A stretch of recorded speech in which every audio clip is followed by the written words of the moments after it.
దేవుని దగ్గరికి వచ్చేసరికి పిసినారిగా లేకపోతే ఇది సరిపోమంటారా, ఇది సరిపోమంటారా అని మనం పిసినారిగా లేక. ఒకసారి నేను ఒకసారికి వెళ్తే నాకు జనరల్గా గెస్టులు వాళ్ళకి ఏమి ఇష్టమో అది చేయడానికి ప్రయత్నం చేస్తాను.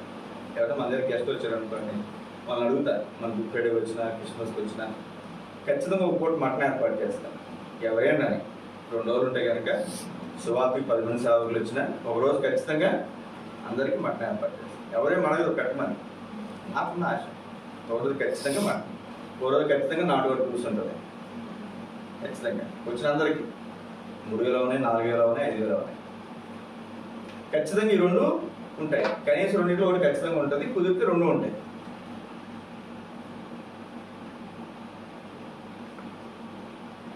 కొన్నిసార్లు మనకు ఎట్లా అనిపిస్తుంది అంటే, మనం పిసినారుగా ఒక రోజు చోటుకి వెళ్తే నేను అక్కడున్న గెస్ట్ని అడిగాను. నేను పెద్ద పాస్టర్ గారు, పెద్ద అంకులే, అంకుల్ మీరు ఏం తింటారు అంకుల్ అంటే ఫలానా అని చెప్పారు. ఆయనకి తలకాయ అంటే ఇస్తాం బాగా, మటన్ తలకాయ. చాలా పెద్ద మందిరం, జిల్లా హెడ్ క్వార్టర్లో ఉంటుంది మందిరం. నేను అంకులు తలకాయ ఇష్టపడతారు, తలకాయ దమ్మని కూడా అడగ, తలకాయ ఇష్టపడతారు. ఓ తలకాయ తెప్పిస్తున్నాను. తలకూర లేకపోతే ముద్దతే కదా అన్నాడు అక్కడ ఆయన. దానికోసం ఏం జరిగింది తెలుసా మీకు? ఈయన పోయి అక్కడ ఉన్న వాళ్ళకి చెప్పాడు. వాళ్ళందరూ వాళ్ళ మీటింగు, తలకాయ కూర తేవాలా వద్దా. దానికోసం పెద్దలందరూ మీటింగ్ పెట్టారంట. తర్వాత నాకు చెప్పారు, అదేదో నాకు చెప్తే 500 700 నేను ఇచ్చేవాడిని, తలకాయ మీరు తీసుకొచ్చేవారు అయ్యా. నాకు ఎట్లా అంటే, నేను ఒక మాట ఇచ్చానంటే అది చేయడానికి ఎంత దూరమే వెళ్తాను. ఆయనకి చెప్పాను నేను తలకాయ కూర, మరి ఏమీ లేవు దానికి అంత పంచాయతీ. తర్వాత గంట తర్వాత జరిగితే ఇంకా అవలేదు డిస్కషన్ అన్నారు. నాకు అసలు ఆశ్చర్యం వేస్తుంది, మొత్తానికి తీసుకొచ్చి వండి పెట్టారు. ఆ తర్వాత సంగతి అయితే దానికోసం ఏం చేశారంటే, వాళ్ళు ఎంతమందికి ఎంత ఖర్చు పెట్టారు? దగ్గర ₹1,00,000 ఖర్చు పెట్టారు ఆ మీటింగ్స్కి. దగ్గరగా సంఘానికి 400 మంది వస్తారు, 400-500 మంది వస్తారు. ₹1,00,000 ఖర్చు ఉంటుంది ఆ రోజు. అంకుల్కి ఇష్టం ఈ పలానా కూర అని చెప్తే ఆ తలకాయ తీసుకురావడానికి ఇంత పెద్ద డిస్కషన్ చేశారండి. ఇంకేం చేయలేదు. కొన్ని వాళ్ళ డబ్బులా, మందిరం డబ్బులు, ₹1 వాళ్ళ జేబులో చివరి మళ్ళీ మందిరం డబ్బులు మందిరానికి వచ్చినటువంటి వాళ్ళకి, నువ్వు వచ్చిన అందరికీ ఎంత ఖర్చు పెడుతున్నప్పుడు వచ్చిన గెస్ట్ ఒక 500 లేదా ఒక ₹1,000 అంతేగా. కొన్నిసార్లు మనం ఎట్లా ఉంటే దేవునికి చేసే కార్యాలు లెక్క పెడుతుంటామట. దీనికి ఎంత సరిపోతుంది, దీనికి ఎంత సరిపోతుంది. అక్కడ మంచినీళ్ళ ఖర్చు పెట్టాను. నేను ఒకసారి మీ నాన్నగారు కూడా కూర్చోబెట్టి చెప్పాను, అయ్యా వ్యాపారం చేయడం తెలుసుకోవాలి, పెట్టుబడి ఎక్కడ పెట్టాలో తెలుసుకోవాలి. ఎక్కడ పెట్టాలి? మీరంతా ఎక్కడెక్కడో పెడతాను, నేను దేవుని మందిలో పెట్టాను. ఎక్కడ పెడతాను? నేను మినిమం ప్రాఫిట్ ఉన్నటువంటి బిజినెస్ ఏ చెప్పండి? దేవుని మందిలో పెట్టుబడి పెట్టడం. దేవుని మందిరం ఒక స్థలం కొనటం, దేవుని మందిరం ఒక వస్తువు కొనటం, లేదా దేవుని మందిరంలో పరిచయకి మనం ఏదైనా ప్రయాసపడటం. మనం ఇచ్చేది దానికి 10 రెట్లు వేసి, బైబిల్ ఉంది 100 రెట్లు ఉందా బైబిల్లో? మలాయి కదా. శిష్యులు చదువుతారు, అయ్యా నేను సమస్తం విడిచిపెట్టు వెంబడిస్తున్నాం, మాకేంటి అంటే భూలోకంలో శ్రమలతో పాటు 100 అంతలు మీరు పొందుతారు. 100 అంతలు 1000 రెట్లు. మీరు 1,00,000 దేవునికి ఇస్తే ₹1,00,000. ఎక్కడ వస్తుంది అంత వడ్డీ చెప్పండి? ఎక్కడ వస్తుంది వడ్డీ? 1,00,000కి 2,00,000 వస్తుంది, 1,00,000కి 5,00,000 వస్తుంది. కానీ ₹1,00,000 ఎక్కడ వస్తుంది? దేవుని దగ్గర వస్తుంది. కాబట్టి కొత్త నిబంధనలో చూడండి 2-3 చోట్ల ఉంది అదే మాట సువార్తల్లో. మేము నీ కోసం సమస్యలు చూడదు, మాకేంటంటే 100 అంతలు ఇస్తానన్నాడు దేవుడు. అక్కడ జ్ఞాపకం పెట్టుకుని మధ్యాహ్న కాల సమయంలో మనం దేవునికి ఇచ్చే విషయాల్లో అక్కడ మంచినీళ్ళ ఖర్చు పెట్టాలి. ఏం చేసిన దేవుడి మళ్ళీ గుడ్డుతో పోస్తే మళ్ళీ మిగిలిన తీసుకెళ్ళలేమని పగలగొట్టేస్తా నీకు తీసుకెళ్ళే ఆలోచన లేదు. నెహెమ్యా గ్రంథం 2వ అధ్యాయం, నెహెమ్యా గ్రంథం 2వ అధ్యాయం 17-18 వచనాలు. నెహెమ్యా గ్రంథం 2వ అధ్యాయము 17-18. అయితే వారితో నేను ఇట్లాంటిని మనకు కలిగిన శ్రమ మీకు తెలిసి ఉన్నది. యెరూషలేము ఎట్లు పాడైపోయినో, దాని గుమ్మములు అగ్ని చేత ఎట్లు కాల్చబడినో మీరు చూచి ఉన్నారు. మనము మనకు ఇక మీదట నింద రాకుండా యెరూషలేము యొక్క ప్రాకారము మరలా కట్టుదాము రండి. మనకి ఇక మీదట నింద రాకూడదు. యెరూషలేము యొక్క ప్రాకారం మళ్ళా కడదాం. ఇది నాకు సహాయం చేయి దేవుని కరుణా హస్తం కూర్చి రాజు నాకు సెలవిచ్చిన మాటలన్నీ మీరు వారితో చెప్పింది. అందుకు వారు మనం కట్టుట పూనుకొందుము రండి అని చెప్పి ఈ మంచి కార్యం చేయటకే బలం తెచ్చుకోండి. ఏ కార్యం అంటే ఈ మంచి కార్యము యెరూషలేమును మరలా కట్టుట ఏంటంట? మంచి కార్యం. ఆల్రెడీ కట్టాం, పగిలిపోయింది, పడగొట్టబడింది. ఇప్పుడు మళ్ళీ దాన్ని ఏం చేస్తారు? మరలా కట్ట. మరలా కట్టుట దేనంట? యెరూషలేము దేవుని మందిరాన్ని. పరిచయం మీకు మాకంటే ముందు ఉంచున్నారు మీరు ఇక్కడ. ఎన్నో పరిస్థితులు అన్నీ మీరు చూసిన వాళ్ళే కదా.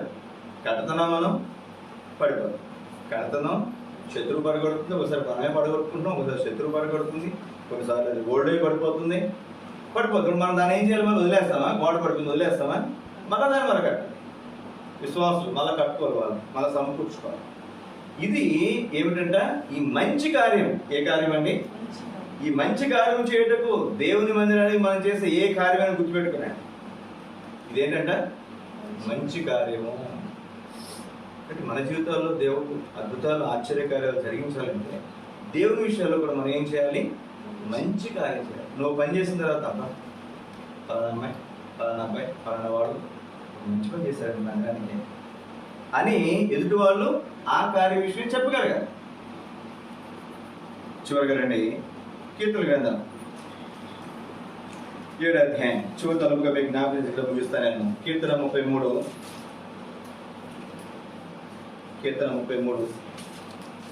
9వ వచనం. ఆయన మాట సెలవేగా దాని ప్రకారం ఆయన ఆజ్ఞాపింపగానే కార్యం స్థిరపరచబడెను. ఆయన ఆజ్ఞాపింపగానే కార్యం స్థిరపరచబడెను. 10-11. యెహోవా ఆలోచన సదాకాలం నిలుచును, ఆయన సంకల్పములు తరతరములకు ఉండును. యెహోవా తమకు దేవుడుగా గల జనులు ధన్యులు. చాలు. యెహోవా కార్యము యెహోవా ఆలోచన సదాకాలము. కాబట్టి ఆయన ఆలోచన సదాకాలం చూస్తుంది. కాబట్టి ఆయన కార్యము, ఆయన ఆజ్ఞాపించగానే కార్యం ఏమవుతుందంటే స్థిరపరచబడుతుంది. ఇప్పుడు స్థిరపరచబడలేదు, కొన్ని విషయాలు ఉన్నాను జరుగుతున్నాయి కానీ స్థిరపరచబడలేదు. దేవుడు చేస్తాడు, ఆయన ఆజ్ఞాపించగానే కార్యం ఏమవుతుందంటే స్థిరపరచబడుతుంది. ఎవరు ఆజ్ఞాపించాలి? అప్పుడు దేవునికి మనం ఏం చేయాలి? మనం ఎందుకు వచ్చాం? దేవుని మొరపెట్టాలి. మనం మొరపెట్టినప్పుడు దేవుడు ఆజ్ఞాపిస్తాడు.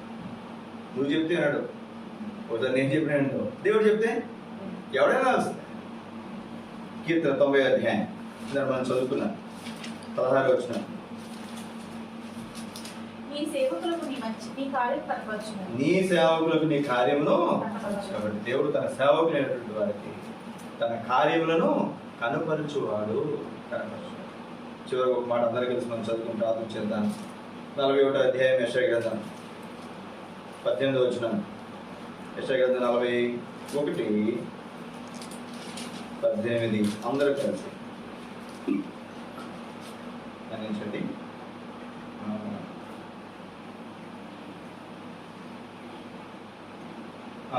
18వ వచనం అందరం కలిసి. యెషయా 41:18 అందరం కలిసి. జనులు చూచి యెహోవా హస్తం ఈ కార్యం చేసినని, ఇశ్రాయేలు పరిశుద్ధ దేవుడు దీన్ని కలగజేసిన తెలుసుకుని మనస్కరించి స్పష్టముగా గ్రహించినట్లు.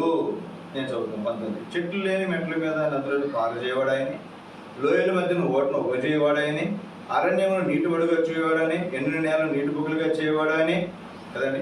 ఇవన్నీ మన కళ్ళ ముందు ఎలా కనపడుతుంది? ఏమీ కనపడలేదు, ఆధారం లేదు కదండి. ఉద్యోగం అనుకుందాం, మనకేం ఆధారం కనపడట్లేదు. వివాహం అనుకుందాం, మనకేమి మనకు అనుకున్న సంగతులు ఏమి అనుకూలంగా లేవు. చూడటానికి ఎట్లా చెప్పిన సంగతులన్నీ కూడా ఎడారిలా కనపడుతున్నాయి, అరణ్యలా కనపడుతున్నాయి. కానీ అట్లాంటి పరిస్థితులు కూడా దేవుడు ఏం చేయగలంట? చెట్లు లేని మెట్ల మీద నదులు పారు చేయవాడంట. చెట్లు లేవు, మెట్లు లేవు, వాటి మీద నదులు పారు చేయవాడు. లోయల మధ్య ఓటలను ఉరక చేయవాడు. అరణ్యమును నీటి మడుగ్గా చేయవాడు. ఎన్ని నెలలు నీటి బొగ్గా. కాబట్టి 18వ వచనం మనం చూస్తున్నాం. జనులు చూచి యెహోవా హస్తం ఈ కార్యం చేసినని, ఇశ్రాయేలు దేవుడు పరిశుద్ధ దేవుడు దీన్ని కలగజేసినని తెలుసుకుని మనస్కరించి స్పష్టముగా గ్రహించు. దేవుడి కార్యం చేశారని ప్రజలందరూ గ్రహించినట్టుగా దేవుడు కార్యం చేస్తాడు. మనం ఏం చేయాలి? 17వ వచనం. దీన దరిద్రులు నీళ్లు వెదుకుతున్నారు, నీళ్లు దొరక్క వారు 4 దప్పితే దిద్దుకోవచ్చున్నది. యెహోవా నేను వారికి ఉత్తరం ఇచ్చేదను, ఇస్రాయేలు దేవుడే నేను వారిని విడనాడను. దేవుడు మనకు ఉత్తరం ఇచ్చాడు. అందుకే మనం ఏం చేస్తున్నప్పుడు దేవుని సన్నిధిలో ప్రార్థన చేయడానికి వచ్చాం. 38వ కీర్తనలో అందరూ కలిసి మాట మనం చదువుకున్నాం. 138వ కీర్తన 8వ వచనం. ఇక్కడ ఆయన ఉత్తరం ఇచ్చేవాడు. ఎప్పుడు మనకు ఉత్తరం ఇస్తాడు?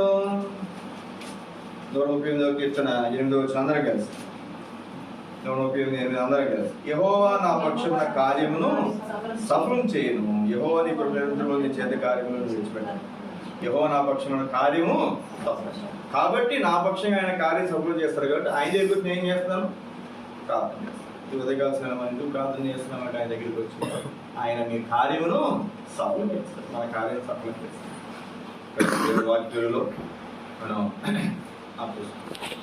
వాక్యాలు మన ప్రజలు మనం పరీక్షించుకుందా?